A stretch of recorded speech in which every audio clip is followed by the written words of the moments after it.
You're listening to Opera Box Score. Let's get ready to rumble!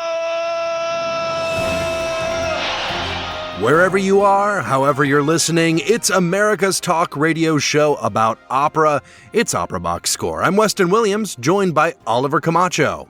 All right, this week we go inside the huddle with composer Huang Ruo and librettist David Henry Hwang.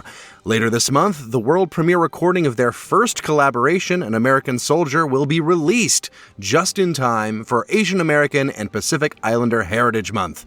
Plus, in the 2-minute drill, Santa Fe Opera announces their new season where friends of the show abound, Houston Grand Opera is teaming up with an English orchestra, and Eurovision gets in on the AAPI celebration. Make sure you subscribe to our podcast on Spotify, click follow on Apple Podcasts, hit the plus sign, email us your hot takes by writing to mailbag@operaboxscore.com or upload a voice memo using the You Got Something to Say tab on our website, operaboxscore.com. However you contribute, you'll get an OBS beer coaster, an OBS lapel pin, and a #1 OBS fan foam finger just for sharing your own hot take. Wow, I really nailed the landing on that one. Oliver Camacho, how's it going? Well, for those people following the tennis world, you know I'm very happy after yesterday's result. I don't want to jinx it, so just let's keep it going in that direction. I want that result.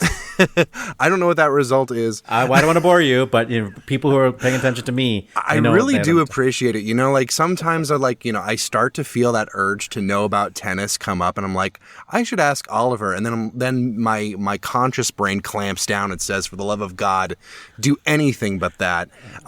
Instead of talking about tennis, let's talk some opera. Huddle up. Let's go inside the huddle. Huang Ruo and David Henry Hwang's opera, An American Soldier, is based on the true story of Chinese-American Army Private Danny Chen, who committed suicide after being subjected to racial harassment and beatings by his fellow soldiers. A one-act version of the opera initially premiered in 2014 at Washington National Opera, before being expanded to its current form in 2 acts, the version which premiered at Opera Theater of St. Louis in 2018 and was recently presented at the Perlman Performing Arts Center, or PAC, New York City.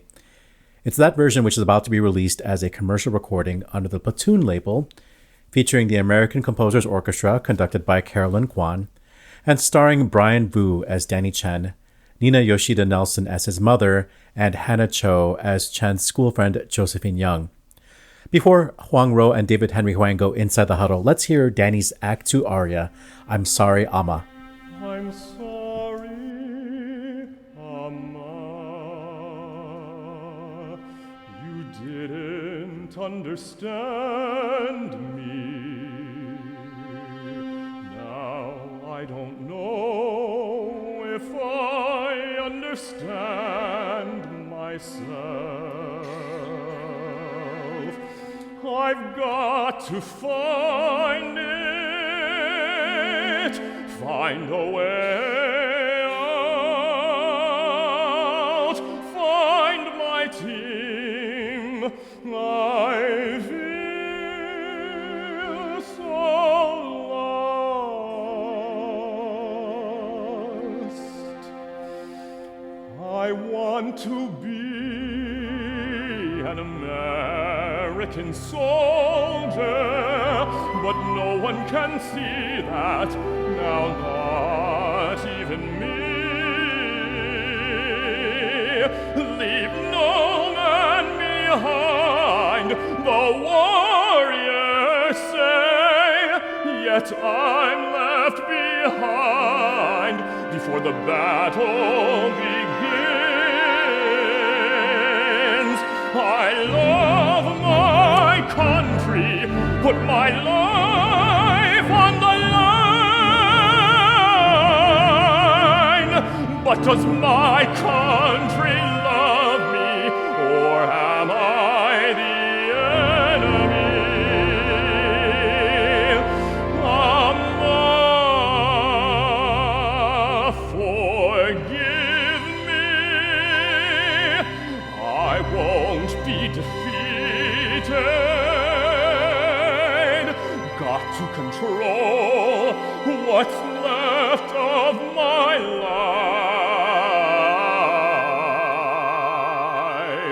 When a soldier's hit.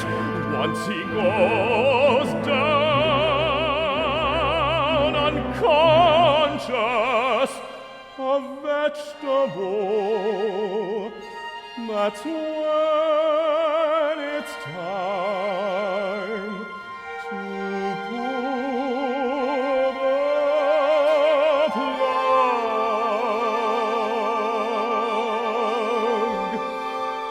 I'm sorry, Mama. Please forgive me.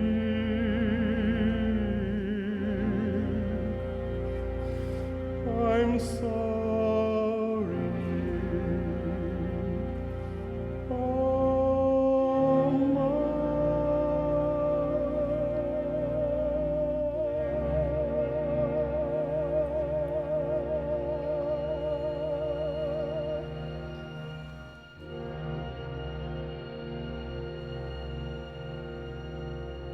The last time I saw you gentlemen was in Santa Fe on the occasion of the world premiere of M. Butterfly. And I'd like to revisit that topic really quickly before we talk about An American Soldier.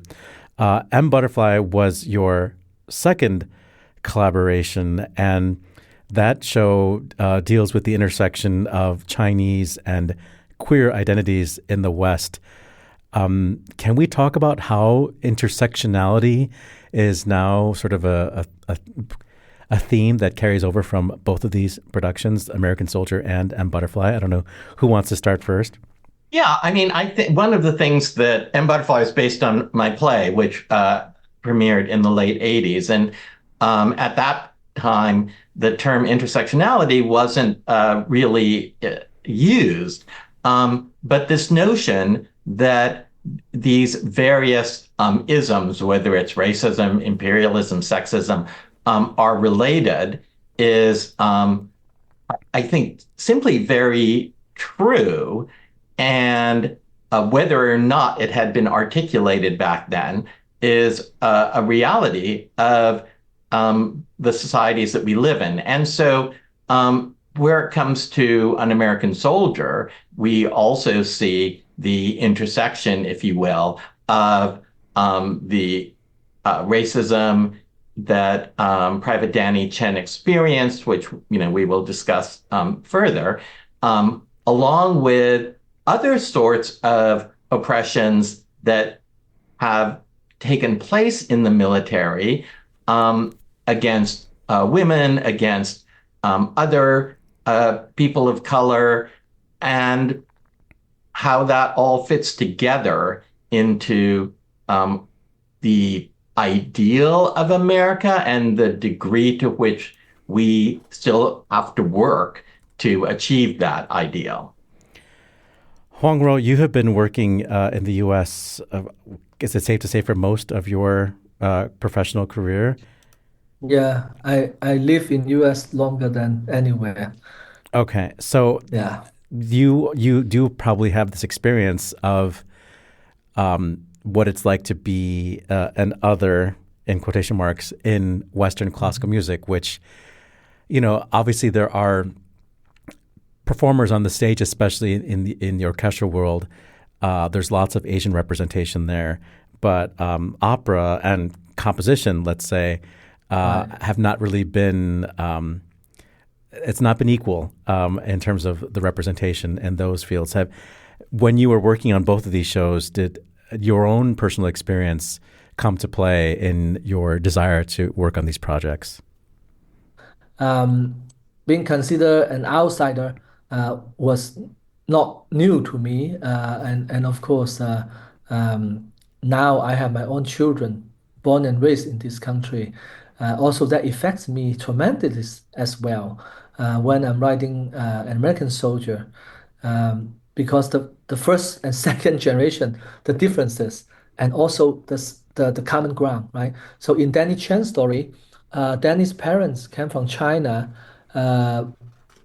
They don't speak English, and they raise their child born and raised in America and in New York, they want that son to be very successful, to fulfill their American dream, to as American as possible, and not being considered or treated as an outsider or the others. Um, and of course, that's also my hope to my children. Uh, and yeah, so writing both operas and Butterfly dealt with the stereotype and perceptions of the East and the West, and sexuality also plays a big role in that of the gender perception of the Eastern male and female. And but all this is down to one simple point is when we are looking at or interacting with people who are different from us, um, how should we how should we react or how should we act? Sh you know, our hope is just to bring both stories to our audience to let them know both are actually true stories. In fact, they're inspired by true stories, and as impossible as they could seem like, they did happen.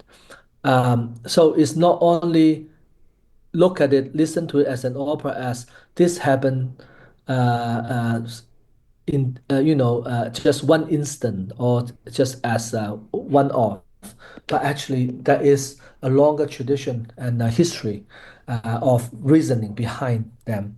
Uh, so yeah, so I should say, of course, I'm not exactly in either position, my personal experience, but more or less, there are places, there are bits of things I could relate. And with American Soldier, when talk more about the music itself, at the end, we ended the opera with a lullaby. And at that moment when I was writing that, my first child was about to be born as well. So that to me, writing a lullaby also has double meaning as well. Sleep now, little one. Do not fear, do not cry, like the stars above. I watch over you.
Sleep, little one.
David, I'm so glad that Huang Ruo brought up Danny's parents.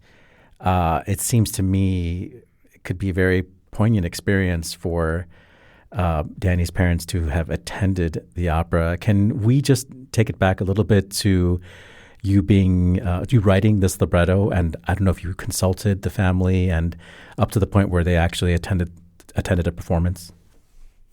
Yes, we were originally approached about the story, or I was, by a woman named Elizabeth Ouyang, who represented the family during the court martial.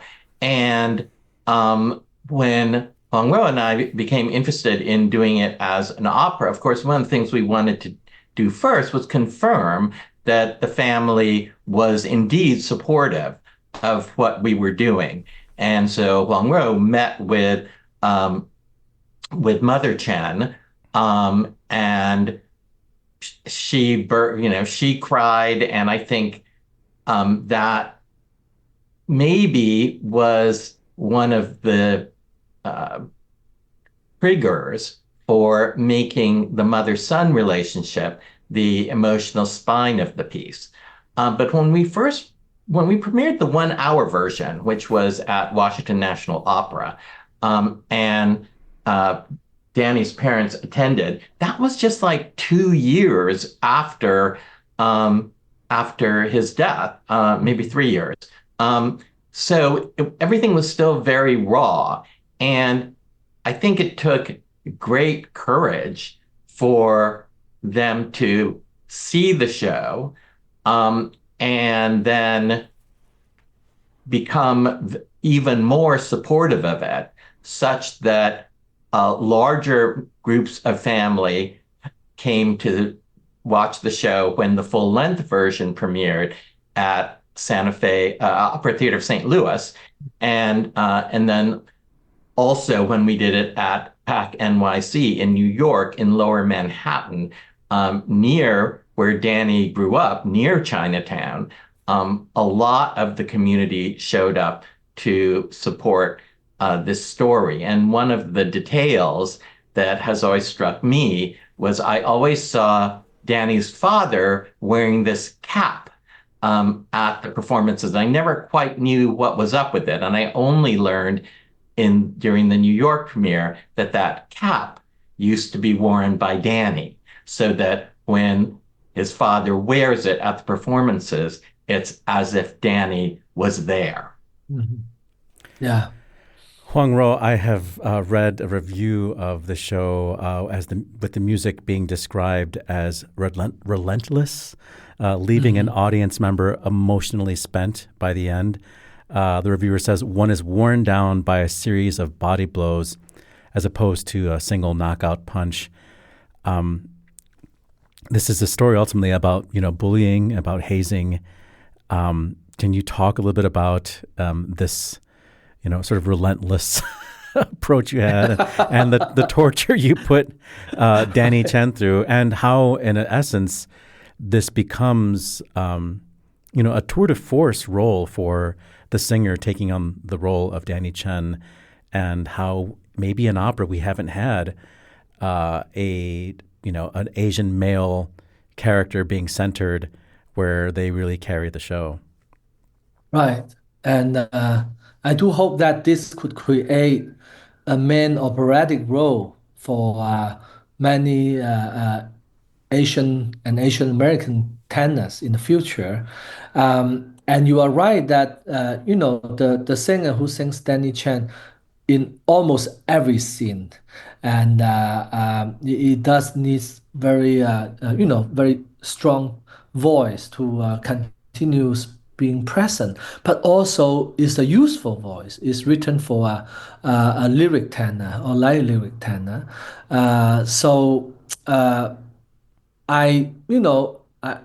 I don't consider the opera relentlessly of a sonic strikes, but everything came from the drama, the story, the words, and the situation. So there must be a reason for that. And yes, there is brutality in the opera and therefore in the music, and and I do feel, what is the strength of opera and theater versus in the case as a movie. Nowadays technology, no matter how advanced they are, you need to put on a 3D glasses to feel you are real in in a different place other than the movie theater. But in opera, in theater, things happening right in front of your eyes, and you want the audience to feel you are there with them. And this long tradition has existed for thousands of years in theater, in different civilizations, including China, Greece, just to name a few. And that is another reason I love writing for opera is we want to take the audience to places they feel they are there, no matter it's surreal or beyond belief. But we want them to feel the character. We want them to feel the emotion. We want them to feel the pain, feel the joy, feel the torture even.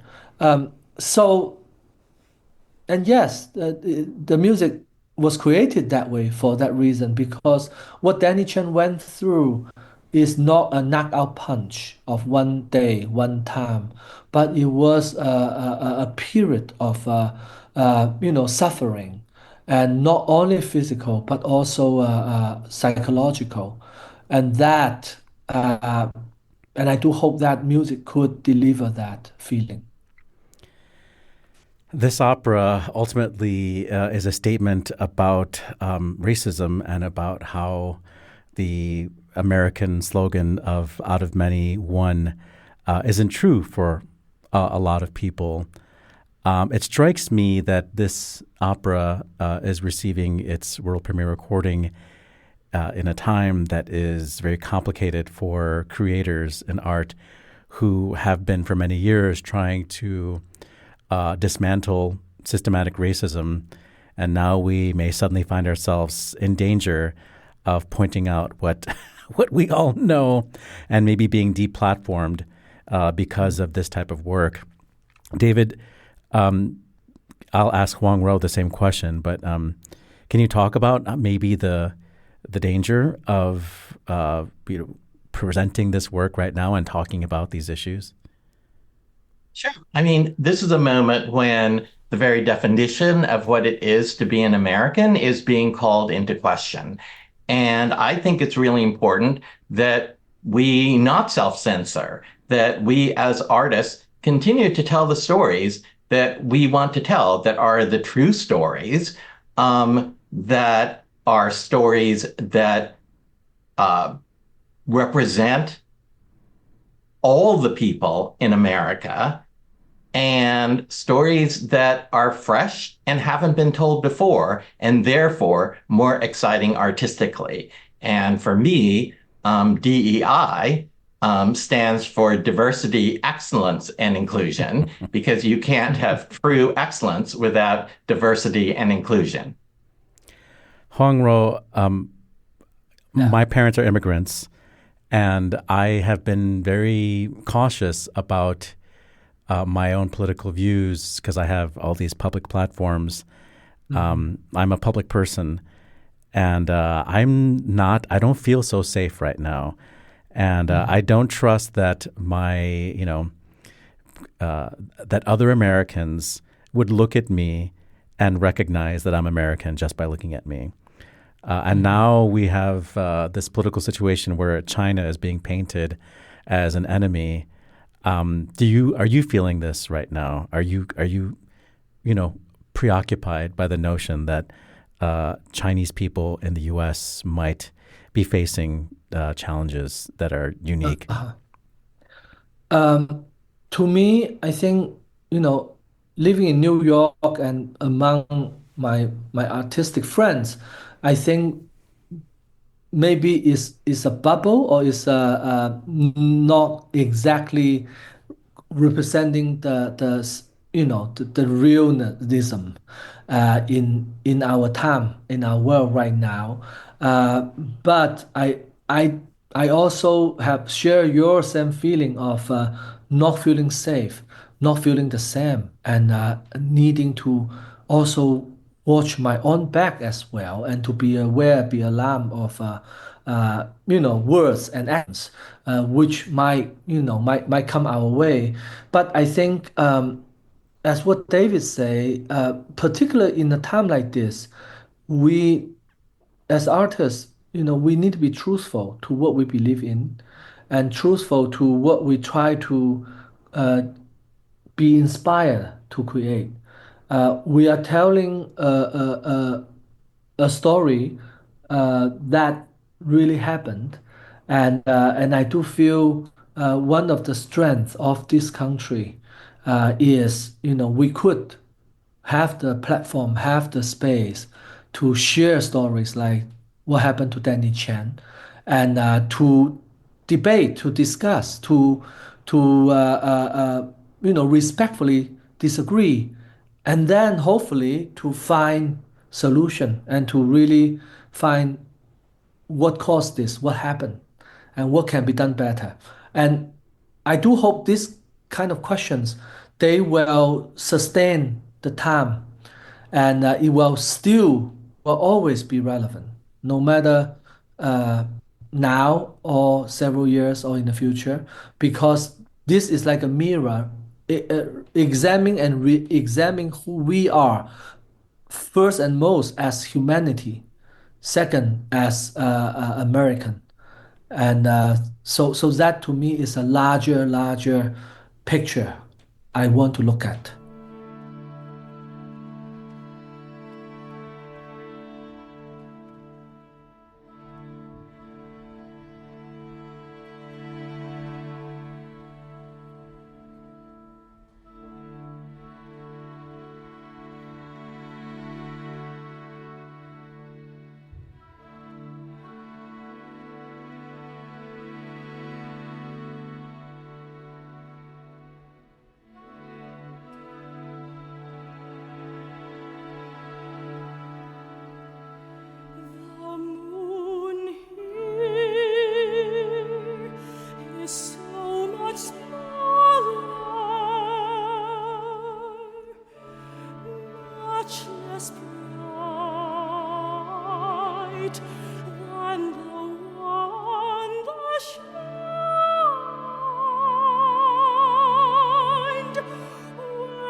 The Moon Duet from Act 2 of An American Soldier. We heard Brian Vu and Hannah Cho. And in the middle of the conversation, you heard the lullaby, which concludes An American Soldier, Sleep Now, Little One, sung by Nina Yoshida Nelson. Once again, these excerpts come from the brand new recording of An American Soldier, which will be released digitally by Platoon on Friday, May 23rd. My thanks to Primo Artists for connecting us with Huang Ruo and David Henry Hwang.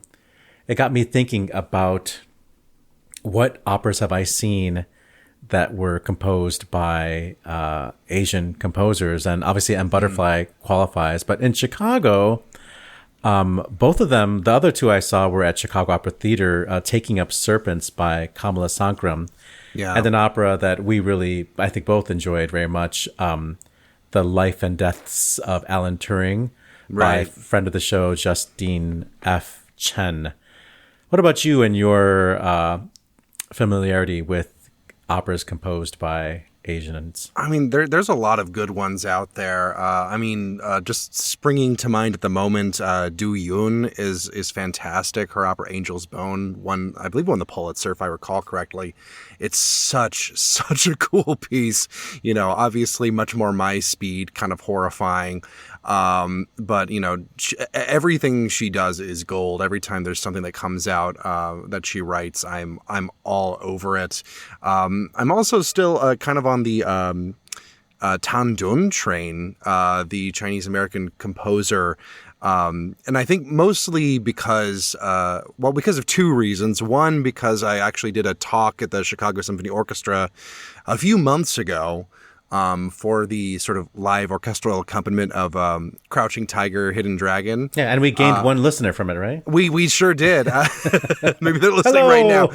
It was, but it was a really fun time. It was, and Tan Dun, I feel like had an interesting sort of moment in time because the Met Live in HD series, their third opera ever, I believe it was the third opera that they ever broadcast, was The First Emperor by Tan Dun, which was the first, I believe it might have been the first opera I technically saw live, although granted beamed over great distances.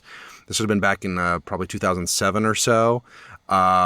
And unfortunately, it did include a certain tenor whom we shall not name in the title role.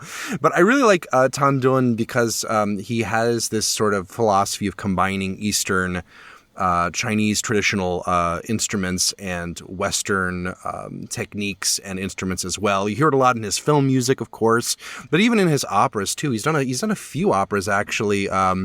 I'm not familiar with all of them. I know a little bit about Marco Polo and Peony Pavilion, and I don't know anything about T, A Mirror of the Soul, but apparently that's another one.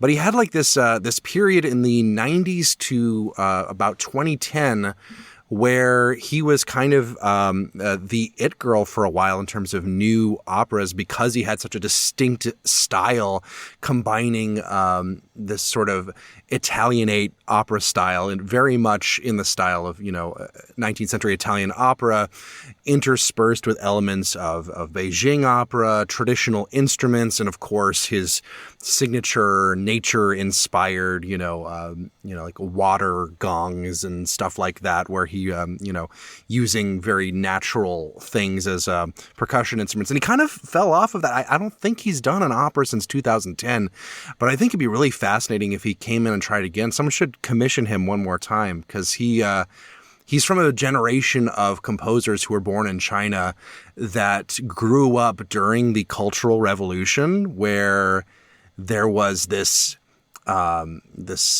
refusal to allow performances or even the learning of Western instruments because they were decadent, bourgeois, whatever, according to Mao. And but it also suppressed Chinese folk instruments because those were, Confucianism and old-fashioned and against the sort of proletarian revolutionary spirit or whatever.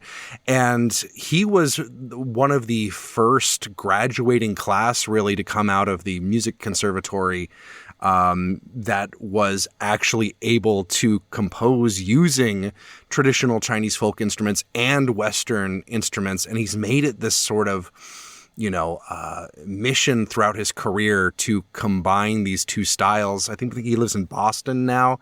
And I think that right now, with a certain American administration, getting into trade wars with China every 5 minutes, I think that kind of cultural exchange is super important right now. So if you are an opera director who's got money to burn and is like, hey, we should commission an opera off of Tan Dun. He hasn't done one in a while, and I would love to hear one. This just in, the 2-minute drill. All right, listen up. Here's everything you need to know about what happened in Operaland this week. Classically trained Austrian countertenor Johannes Pietsch, also known as JJ, has won Eurovision with a rendition of his song Wasted Love. He's only the third Austrian to make it to the finals of the competition and the first of Filipino heritage, though certainly not the first opera singer to grace the stages of Eurovision. JJ said the message in his performance was acceptance and equality for everyone. Houston Grand Opera has announced a collab with London Symphony Orchestra to produce new opera recordings. The HGO and LSO Live labels will work together to bring American opera to the European masses. The first album from the new collaboration will be Jake Heggie's Intelligence, followed by Daniel Catan's Florencia in El Amazonas and Missy Mazzoli's Breaking the Waves. Santa Fe Opera has announced its 2026 season, featuring a revival of Madame Butterfly with Karen Shaoling Ho as Cho-Cho-san, a new production of The Magic Flute, a co-production with Garsington Opera, starring Josh Lavelle as Tamino, and friends of the show Joelle Harvey as Pamina and Will Liverman as Papageno. Handel's Rosalinda will star Lucy Crowe in the title role, with friends of the show Yeson Davis as Bertarito and Meridian Prawl as Eduige, and an OBS one to watch, countertenor Hugh Cutting as Unolfo.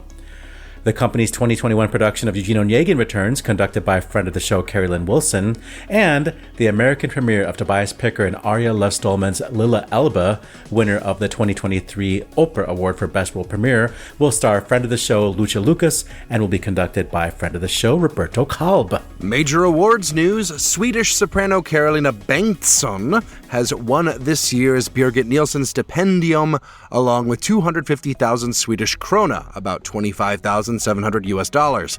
In the U.S., Opera America has named the recipients of the 2025 Marino Opera Grants for women stage directors and conductors. The winners include conductor-composer Rebecca Hellers, conductors Chelsea Gallo, Mia Henry, and Sahar Nouri, composer Chia Patiña, and directors Kaniza Shaw, Jenny Coons, Diane Paulus, and Anna Laura Miserak. Companies working with these women will have their contract fees subsidized up to 50% by Opera America for recent and future projects. In trade news, Aix-en-Provence has appointed Belgian composer, conductor, and director Bernard Foucault as the festival's new artistic advisor following the death of Pierre Audi last month. Across the channel, English National Opera appointed Andre de Ritter as the company's music director designate, becoming full music director in 2027. In Germany, Christian Oehland has been appointed general music director of Theater Magdeburg. And in Nevada, in the U.S., soprano Cecilia Violeta Lopez has been named general director of Opera Las Vegas. Exit stage right, Peruvian tenor Luigi Alva has died at the age of 98. Alva abandoned a naval career in favor of singing at the age of 18, making his operatic debut in 1949. He was most known for his bel canto singing, especially his portrayal of Count Almaviva in The Barber of Seville. He was awarded the Personalidad Meritoria de la Cultura medal by the Peruvian Ministry of Culture in 2012 and was featured in a Peruvian postal stamp in 2005. The American opera community is mourning the loss of Dennis Whitehead Darling, who passed away tragically following a scooter accident. The stage director and educator was known for his innovative and inclusive directing style, and his recent engagements include The Anonymous Lover at Opera Philadelphia, Sanctuary Road at Opera Orlando, and La Boheme at Opera Columbus. Friend of the show, Jonathan McCullough, is one of a number of colleagues leaving tributes for Dennis Whitehead Darling on social media, saying, "People often talk about how someone lights up a room, but I can't think of anyone who that statement applies to more. The opera world has lost a bright light who will be very missed." And on this day, May 19th, in 1859, it was the birth of Australian soprano Dame Nellie Melba. In 1876, Italian soprano Rosina Storchio was born. She created the role of Cho-Cho-san in Madame Butterfly, as well as Zaza in Leoncavallo's opera of the same name, and Mimi in Leoncavallo's La Bohème. In 1896, Swedish mezzo-soprano Kerstin Thorberg was born. In 1941, French mezzo-soprano Jocelyn Taillon was born. First performances include Rodolphe Kreutzer's Jerry und Betzli in Vienna in 1810, Michele Carafa's San Garrido in Paris in 1827, Donizetti's Linda de Chamonix in Vienna in 1842, Maurice Ravel's L'Heure Espagnole in Paris in 1911. In 1921, it was the first broadcast of a full opera that we know of, Friedrich von Platau's Martha, on the radio, we're assuming. In 1950, it was the first performance of Lucas Foss's The Jumping Frog of Calaveras County in Bloomington, Indiana, I want to say. In 1960, Arthur Bliss's Tobias and the Angel on television in BBC in London. Alberto Ginastera's Bomarzo premiered in 1967 in Washington, D.C. And in 1980, it was the first performance of Heinz Holliger's What, Where, a chamber opera in Frankfurt. And that's your 2-minute drill.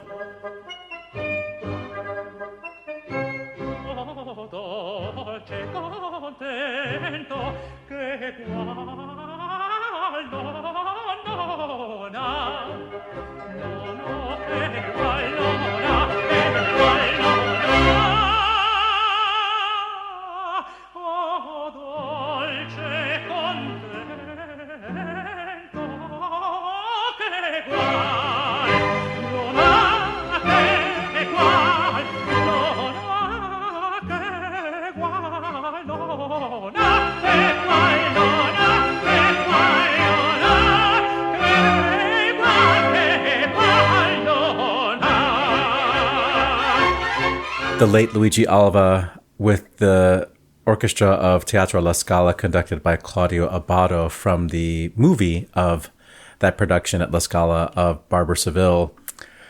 There was a time when Luigi Alva was the only game in town. And if you were going to do a bel canto opera or even a Mozart opera, you needed a Luigi Alva. Obviously as a Peruvian, he led the way for singers like, I guess Raul Jimenez was the next big Peruvian. And then this guy named Juan Diego Flores came about. Heard of him? Yeah. So something about Peru. They make good bel canto tenors over there. They really do. It's kind of an interesting phenomenon. Yeah. I also wanted to mention really quickly about Rosina Storchio. We had Emanuela Yaho on the show earlier this year, or I guess it was last year. And her album, oh God, I forget what it's called. Her debut album on Opera Rara is actually the repertoire of Rosina Storchio. And if you could just imagine that, like, somebody actually created the role of Cho-Cho-san. And you can hear Rosina Storchio on YouTube. You can find some of the very old recordings. They're super, like, scratchy records, so it's hard to really get the idea. But I think it's fascinating that, like, it wasn't that long ago that somebody wrote Madame Butterfly, which we just accept as, like, this opera that's existed forever. But no, it's not that. It's not that old. Not to mention Leoncavallo's immortal La Bohème. I think it really attests to the power of recording, pieces as their contemporary and letting them out into the world, and they get revived or not. And that's my extremely smooth segue into this collaboration between the Houston Grand Opera and the London Symphony Orchestra. So Houston Grand Opera apparently recently created a label called Imaginatively Houston Grand Opera, but I don't know if it was intended to be a part of this collaboration or if it was independent or what. I'm a little unclear on that. If someone knows, please let us know. Mailbag at operaboxscore.com. But I think this is a really cool program. obviously LSO Live, the label, is a very successful label. They have a very large output of recordings. If you follow weekly recordings, as I do, you will see them popping up quite a bit. And they tend to be pretty high quality recordings. They are live, so you get the drawbacks of live performance. Sometimes the audio suffers a little bit, or you get someone hacking up a lung, in the front row. But it is very much the sort of equivalent brand to what Houston Grand Opera has been trying to be, is sort of like bringing music to the masses. Now, LSO Live tends to not do a lot of opera. I know they have a few in their roster, but Houston Grand Opera, of course, wants to be opera first, which I think is kind of exciting. It's a collaboration I never would have predicted in a million years, but I've said before. But I mean, I don't get it. If they're live recordings, are we saying that HGO casts are going to London and they're performing these operas in concert? Well, no, they're going to be performing. I think, if I'm reading it right, they're going to perform. They've performed them or will be performing them at Houston Grand, recording them there and sending them off to London. It's a little unclear in the press release. Okay, so they're sending the London Symphony Orchestra to Houston? Yeah, well, I think they're probably just doing it with I don't know if they're actually like having any cross contamination of the actual artistic things. Okay, I think it might be a financial relationship, and it might be also a recording relationship as well, because they have really LSO Live has really been. Part of the brand is that it's live, and they have to like deal with that acoustically, sonically. So it's okay. So maybe it's LSO Live is just the record label for the Houston Grand Opera. No, they have their own record label. This is the thing, right? The Houston Grand Opera has created their own record label that is collaborating with LSO Live in some capacity. I'm so confused. That's we'll find out, I suppose, when these start coming out. But this is I think that this kind of collaboration, because I think there might be a financial thing involved here. It's strange to me conceptually to see a American opera company exporting its products to Europe. Usually it feels like it's the other way around, especially when it comes to tariffs. Recordings. Exactly. Maybe that's it. Maybe this is all a really involved workaround to make sure that we can sell opera recordings in Europe. But yeah, I think this is it's really important to have these kinds of recordings coming out, because we talk a lot here about the importance of live performance and how amazing that is. And, live performance is amazing. It is the best way to experience opera, I think anyone will tell you. And I don't think that's a controversial statement, but it is also at odds with the way most people listen to music outside of the classical sphere. We need to have recordings of things, or else you end up with a Leon Cavallo's La Boheme situation where no one's humming that tune, Oliver, Except it's some other guy. Emanuele Aho. So we're very sorry that we cannot give you more information about Eurovision. Unfortunately, our Eurovision correspondents are still recovering from the Eurovision weekend. And next week is Memorial Day. So by the time we get both those panelists back, who knows if we'll even be thinking about Eurovision. I'll be, ankle deep or waist deep in French Open coverage. So yeah, Oliver and I are way too American for any of that European we're too nonsense. Masculine. Yeah. Too American, exactly. We don't recycle. We sure don't. We don't sort our trash like those dang Germans. We always pee standing up no matter what. So Santa Fe Opera, friend of the show, they're bringing back their Eugene Onegin, which was stage directed by Alessandro Talevi. Right. They're getting a new, a new to the U.S. Magic Flute.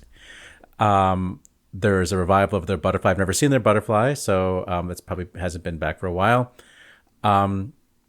They're getting a American premiere of Tobias Picker and Aria Lev Stolman's Zilla Elba with Lucia Lucas. That's going to be my highlight of the season for sure. But my highlight is obviously the Handel. Yeston Davies. So I mean, it's just, if you listen back to our one of our January episodes, like who we're looking out for in 2025. Well, a little bit late, but the very people that I was excited to follow this year, Yeshin Davis, Meridian Pearl, and Hugh Cutting, are all going to be in the same show. Maybe they were listening to me, listening to the podcast. Like, oh, we have to do something. We have to do something for Oliver. I will say this is a suspicious number of friends of the show. I mean, I know we have a good relationship with Santa Fe Opera. Yeah. And we cover their stuff all the time because they're a fantastic summer festival. But this is a lot. It does feel like we're casting these. Yeah, maybe they just like use AI to like pull names out of Opera Box Score episodes and like it generates. Yeah, there's some deep cuts in there too. Like we talked to Lucia Lucas like years ago. I remember it was she was in Germany. It was like 3 a.m. or something like that. She was going to debut at Atlanta or something like that, singing Don Giovanni or something. So it was great. Yeah. But yeah, interesting season at Santa Fe. A couple really good highlights for me, and every single friend of the show you could ever want. To the point where I'm a little bit worried that when we ask, can we get someone we haven't had before on the show to talk about the season, they're going to be like, we don't have anybody. You've talked to everyone. Let's wrap this show up.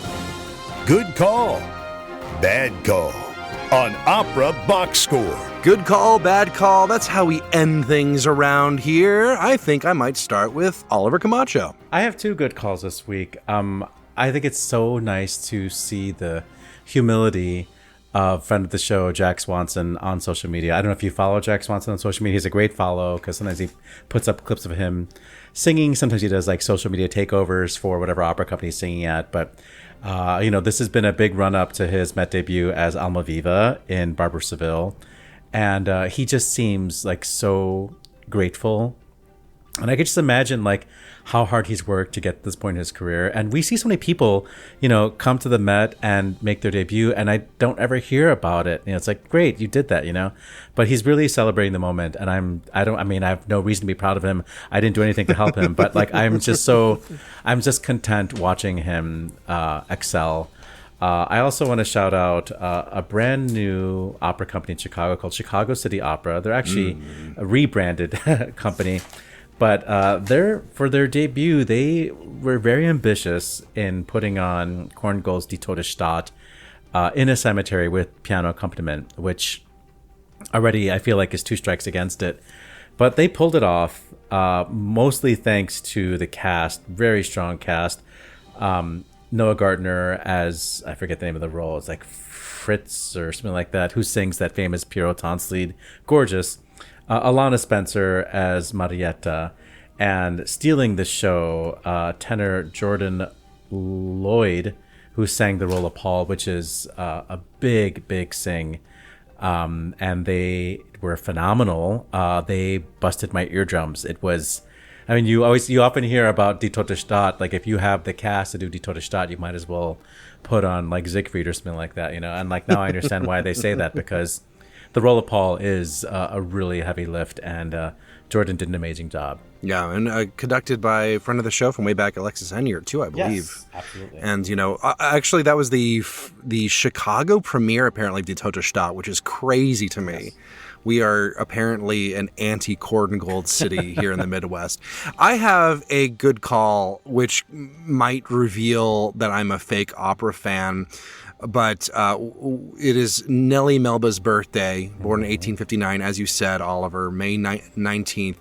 I don't think of a single thing she ever sang. Whenever I hear her name, I think of Peach Melba, the dessert, which is named after her, which is vanilla ice cream, sort of a raspberry sauce, little compote-y, and peaches.